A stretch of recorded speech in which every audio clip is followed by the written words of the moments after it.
Hello, my name is Vincent. My family and I are the proud owners of two food processing plants located in the state of Virginia. In addition, we have successfully created a chain of electronics stores that covers all states of the East Coast.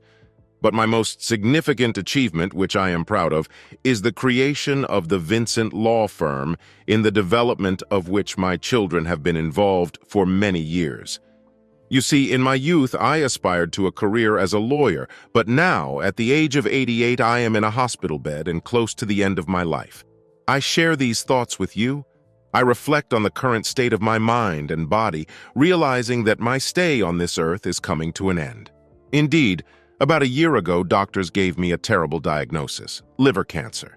And just yesterday, I received the grim news that the time of my departure from this world is inevitable.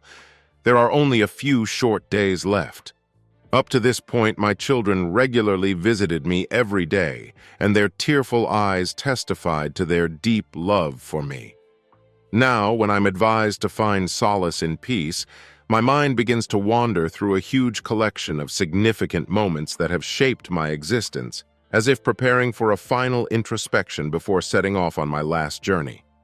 Reflecting on my life, I find no reason to complain, except for a few annoying decisions and mistakes I have made over the years, for which I feel deeply ashamed and ask forgiveness from the Almighty. In general, I sincerely believe that I have led a virtuous life. Moreover, I realize that I will leave a deep mark on this world.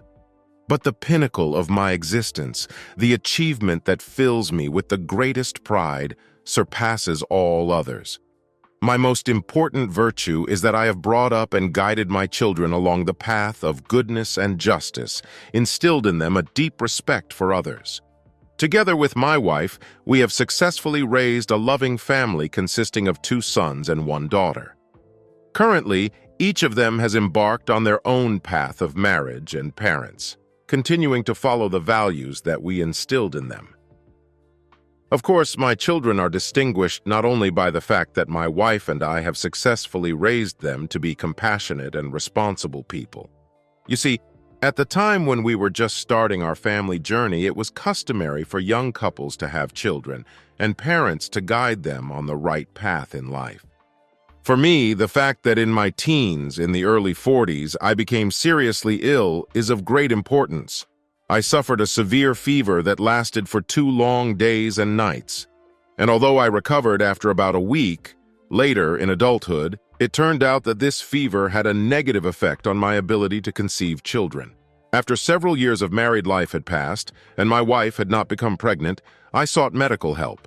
Then the doctor told me the terrible news. The number of spermatozoa in my sperm was 0, which made me unable to conceive children.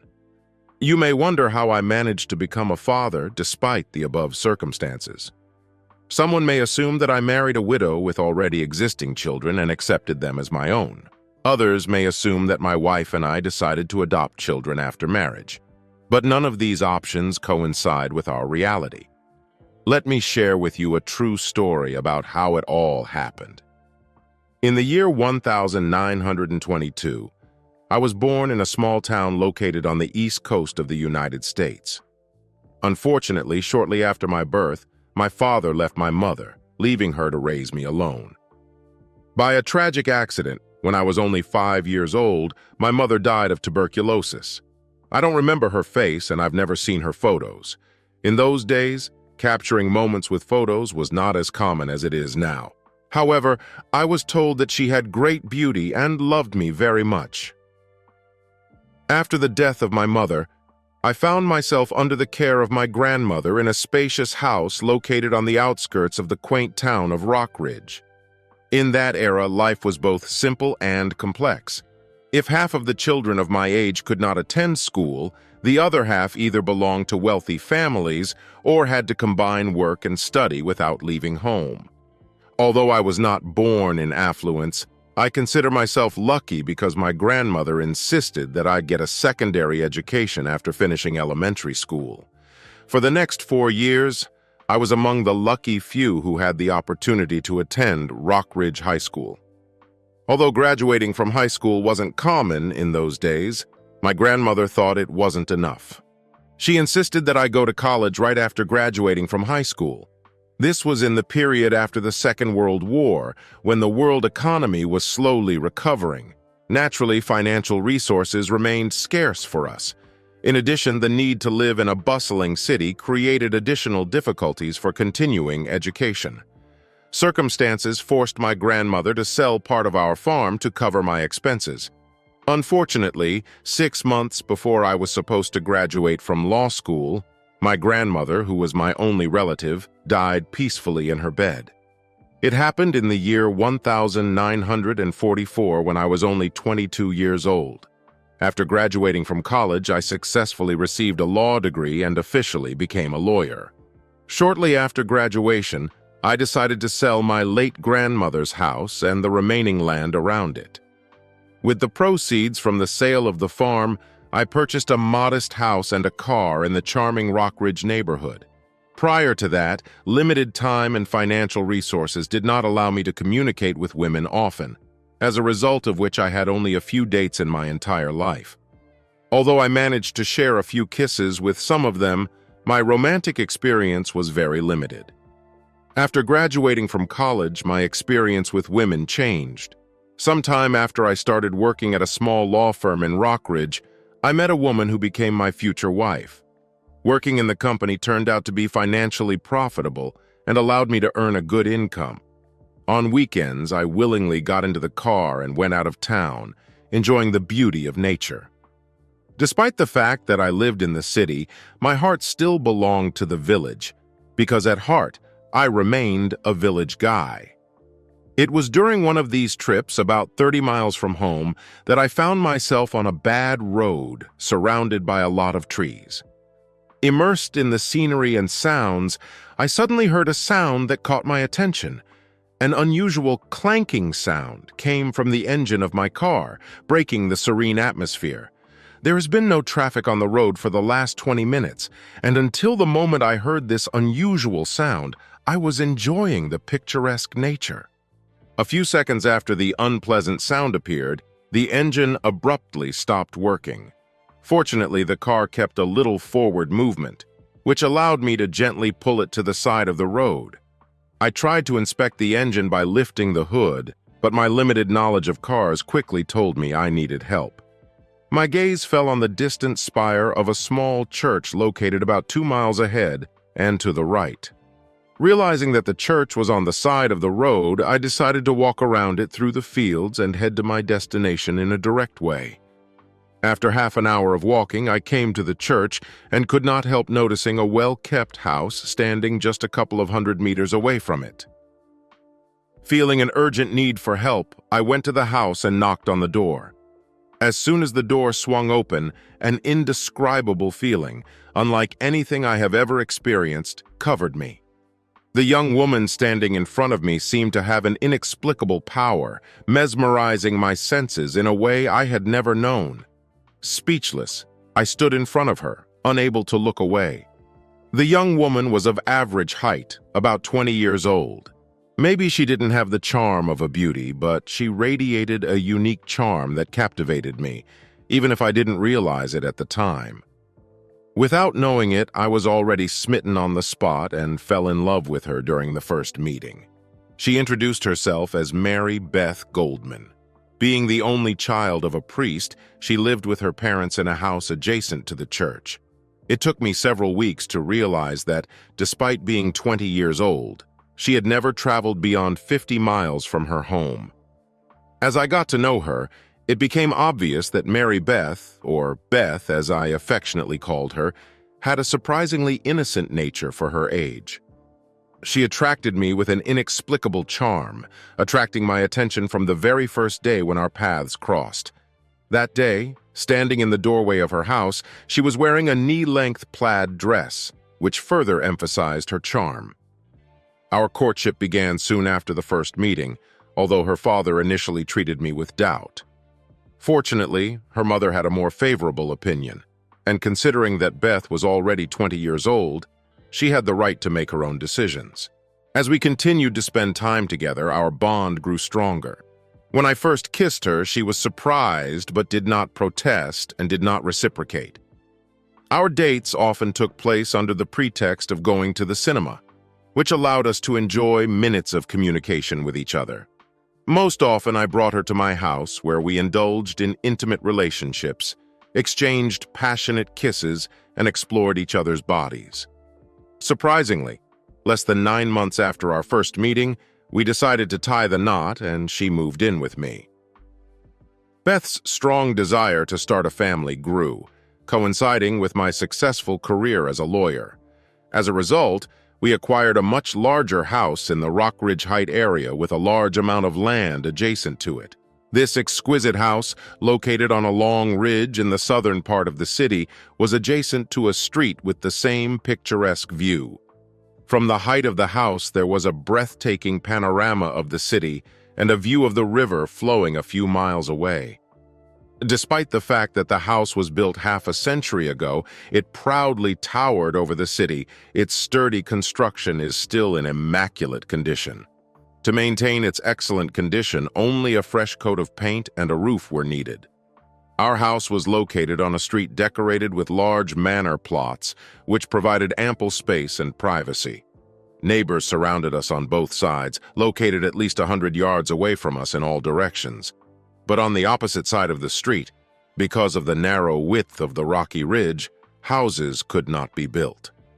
Behind our house, a lush forest path led to a quaint road located behind the street. This location provided us with the desired tranquility and at the same time convenient proximity to the city located below. Next to our house lived a childless couple of Eriksson, who occupied the left side of our house. Sven Eriksson, a 30-year-old native of Sweden, has been married to his American Alexandra for several years. Alexandra, about the same age as Beth, had long dark hair and was shorter than my wife. She radiated charm with her amazing beauty and infectious laughter. As soon as we settled in the new house, a connection immediately arose between the two women, and they became close friends. But with Sven, we did not manage to establish a similar friendship.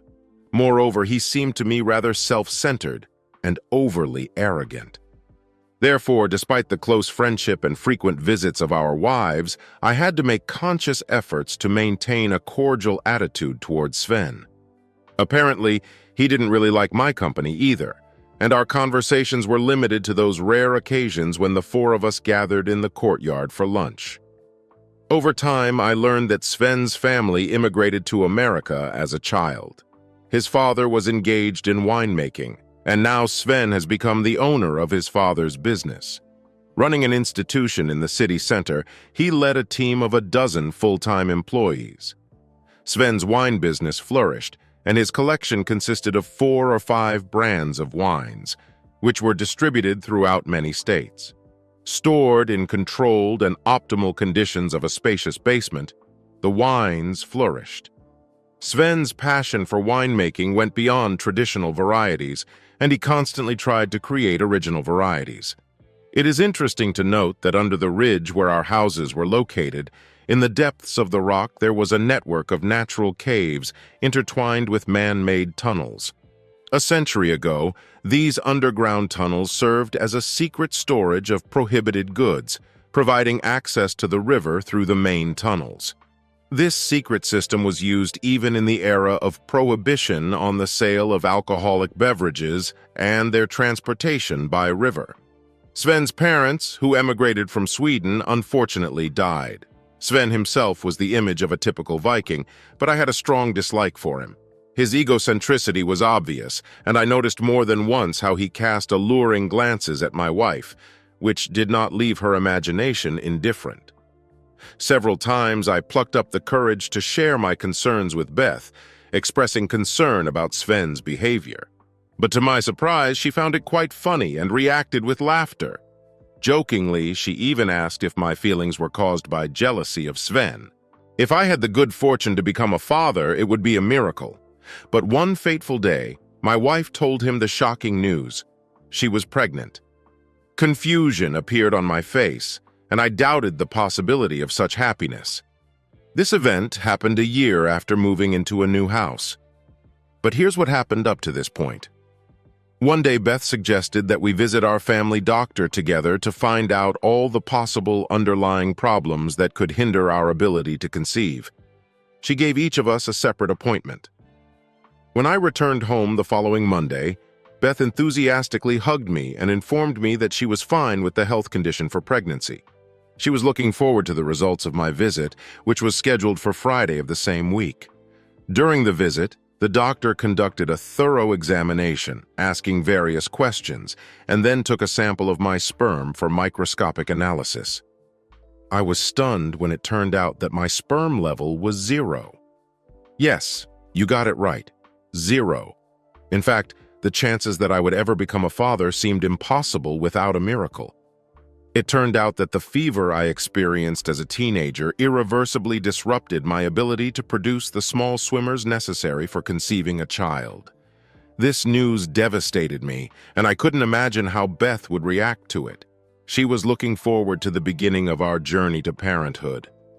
I realized that adoption was our only option, but I wasn't ready to fully accept this option yet. So I decided to come up with a little lie for my wife. Deep down, I knew that the truth must be revealed sooner or later, but I wanted to delay such sad news. Therefore, when I returned home that day, I convinced her that everything was fine with me and that we would have no obstacles to conceiving children, and life went on as usual. But a few months after visiting the doctor, I began to notice the first hints that something was wrong, which meant the presence of some kind of disturbing reality in our lives. There were obvious changes in my wife's behavior that caught my attention. Firstly, the dishes that she lovingly prepared for my arrival home were no longer as delicious as before. Instead, we began to eat simpler dishes, such as cold appetizers and salads. In addition, I could not help noticing that the cleanliness in our house, which was carefully maintained a few months ago, has somewhat decreased. Of course, the house remained relatively clean, but it was clear that the former neatness was no longer there. However, I couldn't help but pay attention to some minor changes that gradually accumulated over time.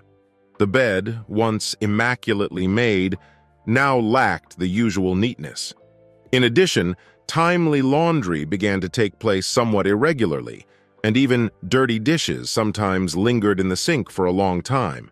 Another feature that I noticed was my wife's increased attention to her clothes even when she was within our house.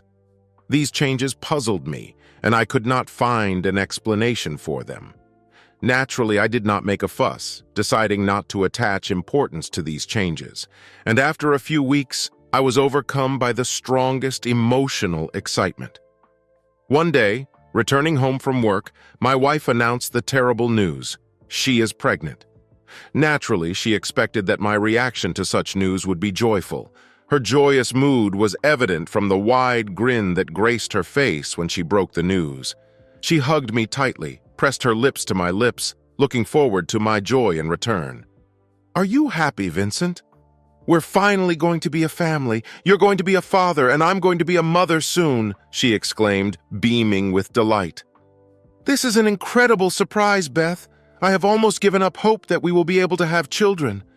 "I know how much this means to you," I replied, trying to hide my mixed emotions. Deep down, I felt a sense of happiness, but uncertainty clouded my thoughts, and I didn't know exactly what to feel at that moment.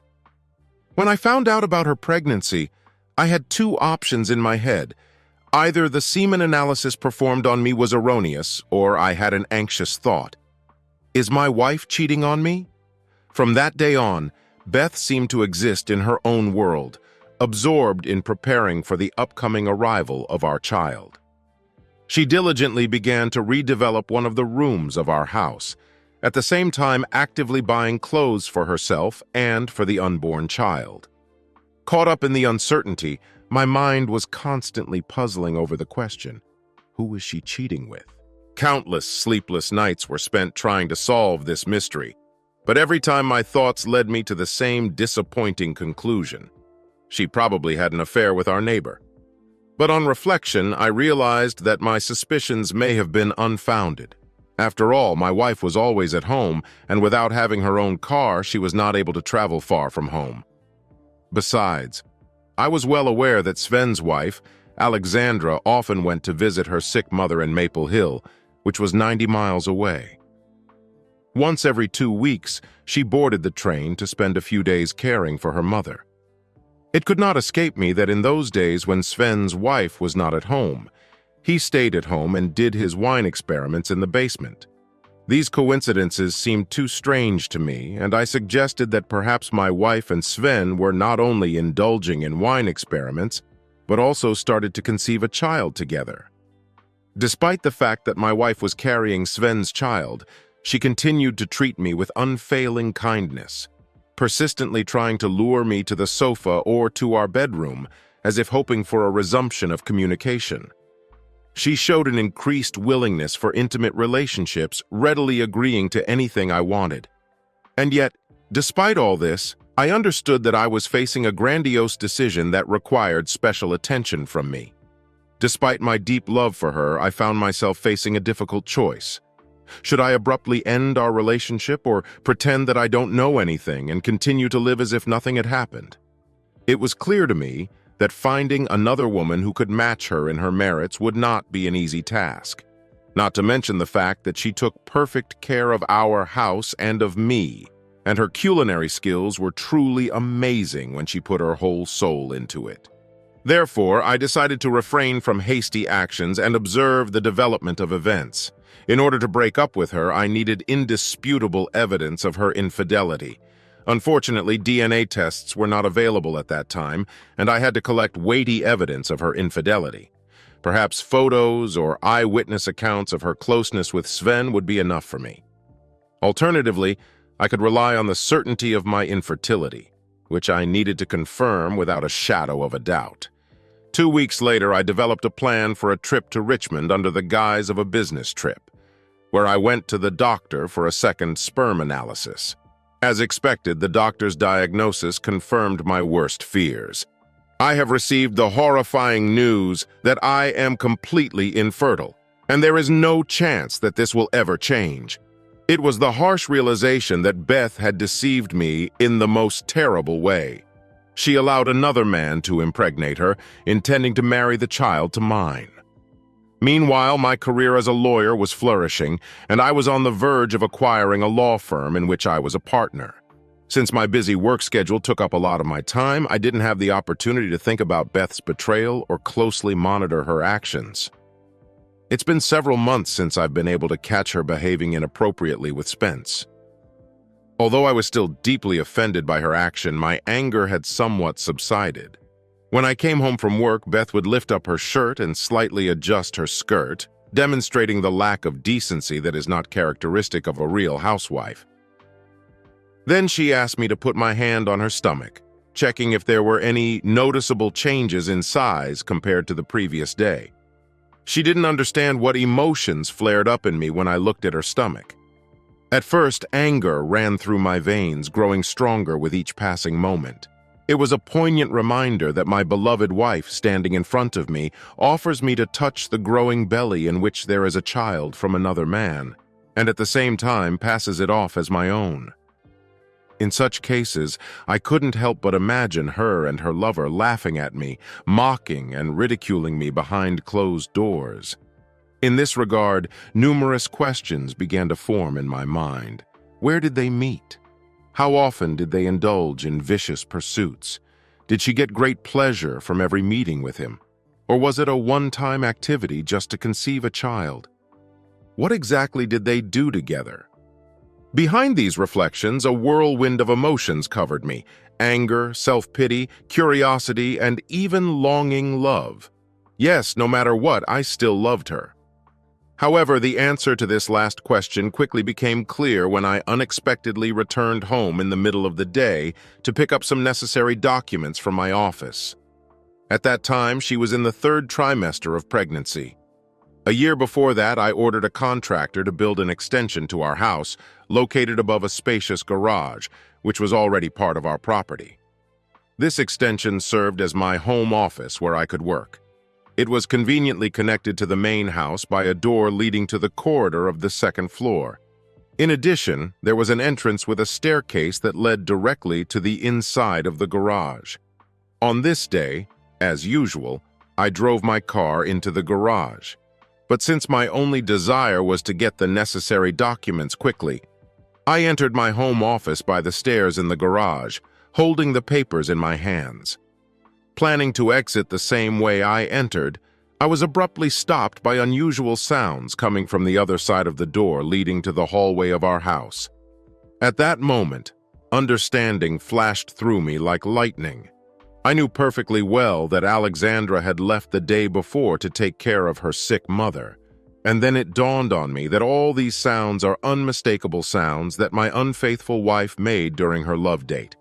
At that moment, it became clear that she was most likely engaged in her secret affair with him right in our house. Putting the documents on the table, I carefully opened the door leading to the hallway and quietly went inside. The sounds of their affair became much louder, and I unmistakably determined that the voices of both could be heard here. When I came to the first open door to the bedroom, I was visited by a sense of relief. I realized that they were not in the bedroom that I share with my wife. Approaching the door, I noticed that it was slightly ajar and took a convenient position to look inside the room through a thin opening between the door and the frame. What I saw completely amazed me. Despite the fact that I already knew about her infidelities, to see how she enters into a relationship with another person and to overhear her discussing it during their communication was a very difficult ordeal for me. Anger was born inside me. In a state of uncertainty, I was thinking about what decision I needed to make. Should I rush into the room and meet them face to face, or just leave the house pretending that I didn't see anything? Instead of succumbing to a fit of rage, I chose another path. I silently returned to my office and sat down at my desk, giving myself time to think about the shocking scene I had just witnessed. It was quite clear that I had had enough, and I quietly left the house. When I returned home after a long day at work, I was greeted by an unexpected change in Beth's behavior. She was very kind, offered me the usual glass of wine, and tried to snuggle up to me on the couch. I didn't want to react to her gestures, as vivid images of her recent meeting with Sven surfaced in my memory. Uncertainty hung over me as I pondered how I should react when we went to bed. Thoughts of her betrayal, which became a mockery of our relationship, haunted me and fueled the desire to take revenge on both her and her lover. In the coming days, the thought did not leave me that I needed to deal with them, perhaps even resort to physical influence. Despite the hidden anger, I could not get rid of the feeling of deep sadness. I found myself at a loss, not knowing what steps to take next. Should I expose her actions and make a scandal, or maintain the appearance of complete ignorance, making it appear that her betrayal went unnoticed?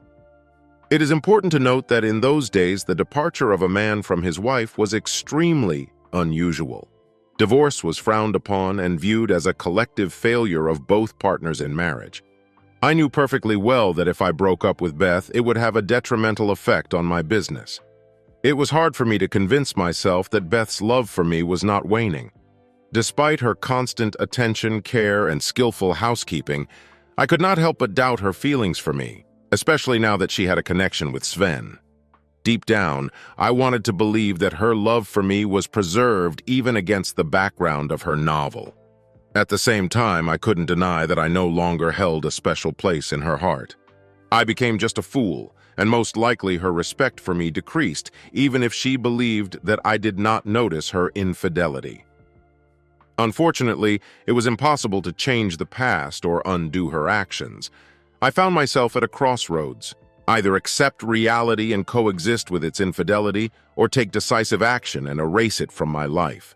Choosing the path of least doubt, I decided not to do anything in response to her connection with Sveta.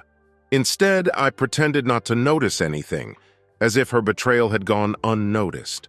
Within a week, I noticed a gradual increase in the obvious traces of her pregnancy. At every opportunity, she eagerly showed off her swollen belly, urging me to stroke it. Somewhere in the back of my mind, I could not get rid of the feeling that this act brings her great satisfaction, being a constant reminder that I am not the cause of her situation. It seemed that the fact that I remained completely unaware of who the father of her child was gave her pleasure, as if she found joy in this secret understanding. Every moment I watched her move around the house, an unspoken rage boiled up in me. Although she did not notice my gaze, I could not get rid of the painful images of her doing with Sven. Life went on, and Beth successfully carried her pregnancy to term, giving birth to a beautiful boy whom we named Tom. I felt her great pride and overflowing joy after the birth of Tom. But even after a few months, I still had doubts about the further continuation of her affair with Sven. These doubts gnawed at me, leaving me in a state of eternal uncertainty. One fateful day, just 3 months after Tom was born, I received an answer to the question that tormented me when Beth announced that she was pregnant again. It became quite clear that their affair with Sven was continuing. Oddly enough, what surprised me most was my own complete indifference to her new pregnancy, as if she had accidentally mentioned buying a new hat. My love for Tom greatly increased, and I began to treat him as my own son. At that moment, I decided that I had no reason to be upset about her connection with Sven. In the end, she remained the caring and affectionate wife I married initially. In addition, she rewarded me with a son, a priceless gift that I could not have received otherwise. However, the fact of my son's paternity remained a secret known only to her and me. In order to maintain a normal life, I chose to remain silent about her act, and life continued as before. When she gave birth to a daughter, whom we lovingly named Anna after my mother, I had already completely accepted that I was not the biological father of my children, and that my wife was constantly cheating on me. Surprisingly, I was looking forward to when she would meet her lover again. Although, of course, it is important to note that if I had known that others might be aware of my cheating on Beth, then the situation would have developed quite differently. I would never tolerate the pitying or smirking looks of those who know about our secret, which I do not know about. Simply put, I had no desire for anyone to discover the truth about my wife's affair with our neighbor. It happened on a Tuesday, a day after Alexandra had left to visit her mother, leaving Sven alone in his own home. The day before, I watched Beth carefully tidy up the spare bedroom, which she often used for her meetings with Sven. This made me think that the next day, while Tom and Anna were sleeping peacefully in their rooms, she and her lover would resume their romance. Let's hope that my husband still does not notice the fact that you are the true father of all my children. It would be stupid of him not to notice their striking resemblance to me. Even the most simple-minded person can understand that they are completely different from him. I must insist that you refrain from labeling Vincent as a fool. He is a good man and also a wonderful father. I was very surprised that Beth reacted this way to his remark about me. I was very pleased to realize that she valued me as much as I had hoped. Deep down, I always knew about her strong desire to have a child, and yet her discussion about me with Sven struck a chord with me, causing a deep sense of resentment that I can't understand. Now Beth's meetings with Sven no longer had the same effect on me as before. Firstly, because I still enjoyed a full-fledged intimate relationship with my wife who genuinely cared about me. I felt that her love for me was not weakening. Besides, by that time I was already used to her infidelities and the indisputable truth that our children, whom I cherished very much, appeared as a result of her infidelity, softened the blow from my own stupidity. Yes, she gave me children that I would never have had. I loved my children with the devotion of a caring father. Someone may consider me weak and a loser, but I assure you, I am not. I was just adjusting to my sad circumstances. However, I had to come to terms with the fact that I did not produce sperm, and this was a harsh reality that I was well aware of. Not being able to become a biological father, I understood that I had to make the most of my situation and put up with her infidelity as a necessary victim in order to be able to raise my own children. Despite the lack of biological connection, they were undoubtedly my own. With her infidelity and subsequent pregnancy, Beth gave me the opportunity to appear in the image of a typical married man, with a family and children of his own. Only she and Sven knew that I was not the biological father. Even more important to me was the fact that she believed that I remained in the dark about this fact. I longed for this secret to remain a secret, as I would react very sharply if someone found out about the paternity of my children. Although I didn't condone her actions, I accepted the situation she put me in. She continued to see Sven regularly, and surprisingly, it didn't bother me as much as in the early stages of their romance. I understood that she had certain needs that I could not fully satisfy, especially since they believed that their infidelities remained hidden. I could still look them both in the eye, meeting their gaze without hesitation. Oddly enough, everyone benefited from their romance. I found a family, Beth got the desired satisfaction, and most importantly, she became a mother. As time passed, events unfolded, and I became more and more accustomed to the role of a father for our children. We were happy when we had a son and a daughter. My wife, Beth, has been in a long-term affair with Sven for more than 10 years. By the time our third child was born, I was 36 and Beth was 34. Unfortunately, Alexandra's mother died last year, and Sven's wife no longer had any reason to be separated from her husband every 2 weeks. As a result, after the birth of their third child, Beth and Sven stopped meeting in our house. Despite the change in circumstances, these two cheaters continued to engage in their favorite pastime. Moreover, I was well aware that they began to spend even more time together. To accommodate our growing family, we hired a babysitter to help Beth with the kids, as well as a housekeeper who did the cooking and household chores. Deftly and unnoticeably, without his wife's knowledge, Sven, who was always resourceful, rented an apartment in the city. This allowed Beth to meet with him twice a week, mostly in the afternoon when I was busy in my office. Having her own car at her disposal, she could easily come to her lover during the day. Meanwhile, at home, the nanny dutifully took care of our children. Alexandra, Sven's wife, had certain health problems that prevented them from having children of their own. Also, since she didn't drive a car, Sven felt confident engaging in intimate moments with Beth within the apartment. The process of childbirth was difficult for Beth and was accompanied by severe pain. After the birth of our third child, her doctor informed us that reconception would involve a significant risk. Considering the size of our family at that time, I agreed with the doctor's recommendation to terminate further pregnancy. We agreed to take precautions to prevent pregnancy in the future until Beth's health improves enough to be able to resort to contraception. But after discussing this issue at home, I realized that Beth does not intend to give up her desire to have more children.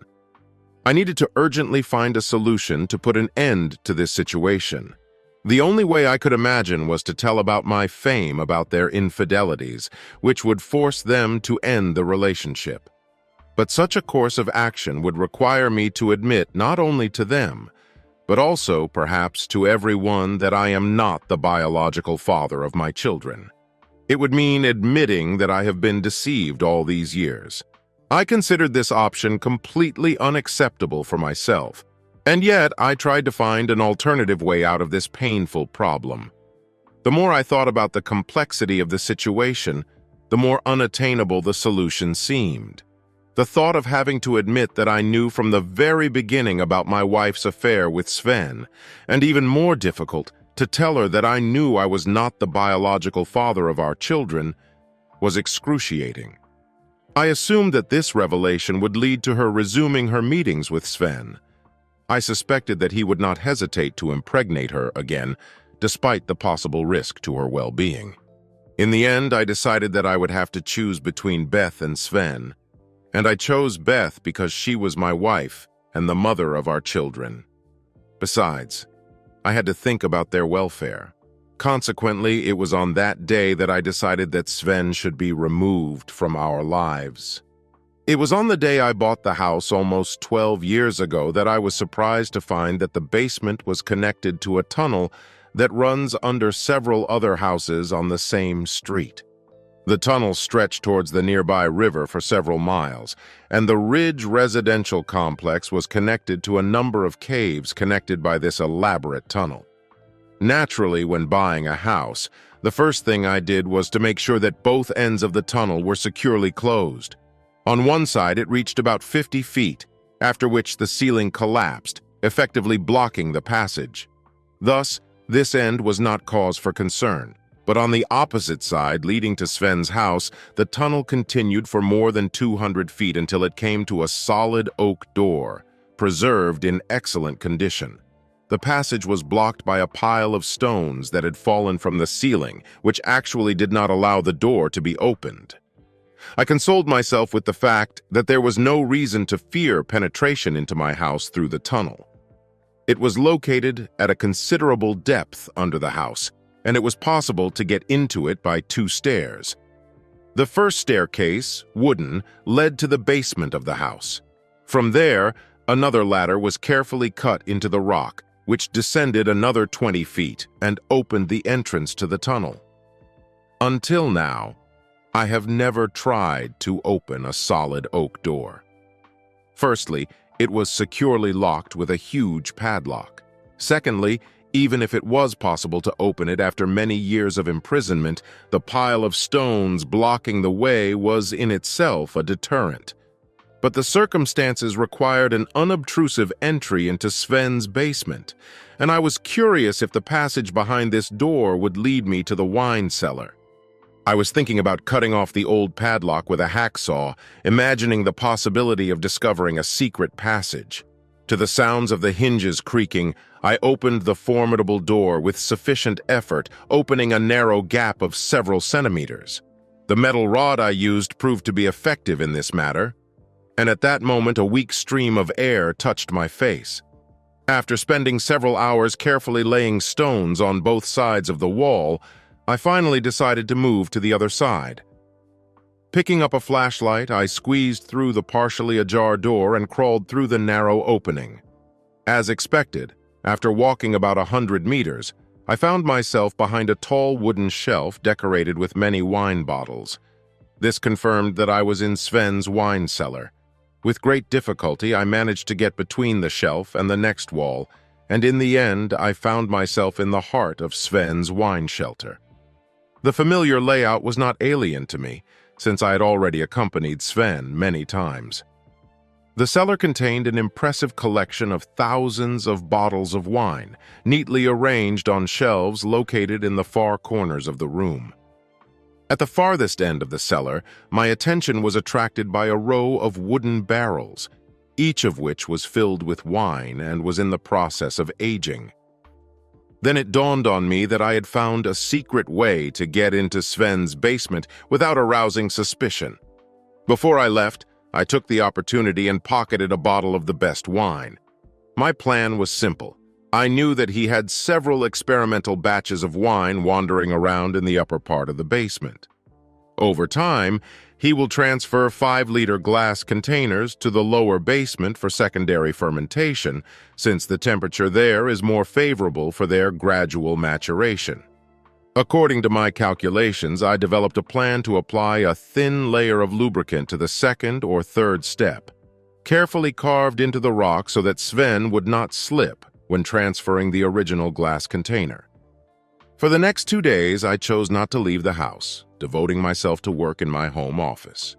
I spent most of my time watching Sven's house and looking forward to his arrival. As soon as he returned home, I quietly made my way through the tunnel and patiently waited for the right moment. On the second day of observation, I witnessed a car drive up to Sven's house at 4 o'clock in the afternoon, knowing full well that before the evening meal, he would inspect his precious collection of wines. This ritual he strictly observed upon returning home. But it was only in the early evening that Alexandra ran into our house, worried and tearful in upset feelings. It took a few minutes of consolation from me and my wife before she could come to her senses and tell me that she found her husband lying on the floor in the lower basement. I immediately rushed to the top of the stairs to find out the situation. I immediately contacted the authorities and informed them of what had happened. It took several hours before they arrived and took Sven's lifeless body, eventually declaring his death an accident. The news of his death had a hard impact on Alexander and especially on my wife, leaving them in complete confusion. But against the background of their grief, I couldn't help but feel a strange sense of relief. You see, Sven has been deceiving me for many years, foolishly believing that I don't notice his true actions. He became the father of all three of my children, and I pretended to be an ignorant fool. All this time, he must have secretly enjoyed the fact that he managed to deceive me and make me raise his offspring. Upon learning of his death, I did not feel any remorse. For many years, he had an intimate relationship with my wife, laughing at me behind my back. I even overheard his offensive remarks about me when he was in the company of my wife. Although Beth no longer became pregnant, the aftermath of his death left her in a state of shock and sadness for more than 6 months. I knew that she was grieving the loss of her secret lover, but fate gave her a cruel twist. Less than a year after his death, she learned the terrible news. She was diagnosed with cancer. Unfortunately, by the time the disease was discovered, she had already reached an advanced stage, which left her no hope. Just 6 months after the diagnosis, she died of the disease, having left this world. Within the walls of my house, I raised 3 children whom everyone considered my family and friends. Only I knew about their true paternity, and this secret burden lay heavily on me. After the untimely death of the man who became the father of my children, I felt that a huge weight had been lifted from my shoulders. I no longer lived in constant fear that the truth would be revealed, either because of pity or because of Alexandra's loneliness from the absence of her husband. I told her the truth. After this revelation, Alexandra began to visit us at home often, visiting us several times a day. As for her motives, I didn't care. What prompted her to seek our company was of little interest to me. The fact that Alexandra was around, looked after the children, and participated in evening conversations was a real blessing for our family. Over time, her presence in our lives steadily grew, to the point that she returned to her house only at night. While the nanny and the maid continued to provide assistance, Alexandra gradually took the place that Beth had previously occupied and took a special place in the hearts of our children. One evening, feeling free from parental responsibilities, I entrusted the children to the nanny. In a rare moment of spontaneity, I took Alexandra to a charming restaurant in the city, where we had a delicious dinner together. Inspired by the charming atmosphere, we decided to continue the evening with lively dancing, enjoying the freedom of the moment. By the will of fate, the inevitable happened, and we exchanged a passionate kiss while sitting in my car. The magnetic attraction between Alexandra and me was undeniable, and every day our bond became stronger. Within a few months, it became clear to both of us that love had blossomed in our hearts. Less than a year after my wife's death, I finally plucked up the courage and asked for Alexandra's hand in marriage, confident that we were ready for a future together. Our life together was just amazing. Alexandra turned out to be the epitome of an ideal wife, and over the years our love for each other only grew stronger.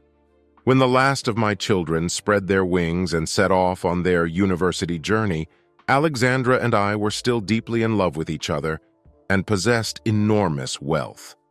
It is noteworthy that my 2 children started working at my law firm, investing their talents and skills in our common success. In addition, Alexandra's winery, which she inherited from an unfaithful ex-spouse, has turned into a thriving enterprise. Now the winery employed more than 50 dedicated people who worked tirelessly to ensure its continued prosperity. Our life was filled with joy, both personally and professionally. We enjoyed the common love and well-being that surrounded us. Now I am in the present, experiencing a deep loss. Last year, Alexandra died peacefully in her sleep at the age of 85. I take comfort in the fact that she has lived a life full of happiness and satisfaction, being with me. When I stand on the threshold of my mortality, the longing to meet her takes possession of me. spurring an increasing desire to leave this world. Reflecting on my life, I cannot deny that I have lived it with dignity, despite the fact that my children are not biologically mine. But the weight of the upcoming truth lies heavily on my conscience. As soon as I'm gone, the truth about their origins will become known, breaking the veil of mystery that should have remained untouched forever.